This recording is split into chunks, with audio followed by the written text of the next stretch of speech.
Samantala mga kapuso, bago po ang opisyal na muling pagbubukas ng regular na sesyon o ang State of the Nation address ni Pangulong Noynoy Aquino mamayang hapon, alamin din natin kung ano-ano yung mga batas na naipasa sa nakalipas na sesyon at kung sino-sino sa ating mga mababatas ang may pinakamarami at pinakakonting nagawa pagdating ng sesyon.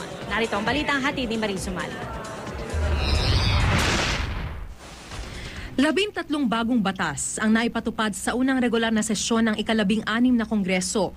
Batay sa datos na nakalap ng GMA News Research, ilan sa mga ito ang pagpapaliban sa Sangguniang Kabataan Elections noong Oktubre 2013. Kabilang sa mga may akda nito si Quezon City Representative Winston Castelo na isa sa may pinakamaraming naiambag sa lehislatura sa unang sesyon ng Kongreso.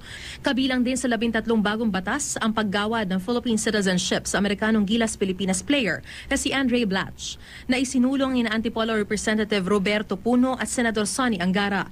Kabilang din dito ang mga batas na napirmahan kamakailan tulad ng Philippine Lemon Law para sa proteksyon ng mga bibili ng bagong sasakyan na iniakda ni na Senador Cynthia Villar at Bohol Representative Arthur Yap. Gayon din ang Graphic Health Warnings Law laban sa talamak na paninigarilyo na isinulong naman ni na Senador Pia Cayetano at Marikina Representative Marcelino Teodoro.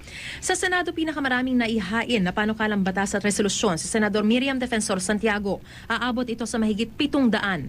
Sumunod naman sa kanya si Senador Jinggoy Estrada na aabot sa mahigit 500. Pinakakaunti naman si Senador Juan Ponce Enrile na may 24 na panukalang batas at resolusyon. Sa Kamara nanguna naman si Ako Bicol Party List Representative Rodel Batucabe na nakapaghain ng mahigit 600 panukalang batas at resolusyon. Pinakakaunti naman si Negros Occidental Representative Jules Ledesma at Bataan Representative Enrique Garcia Jr. na may tig-4 lamang. Mariz Umali, GMA News.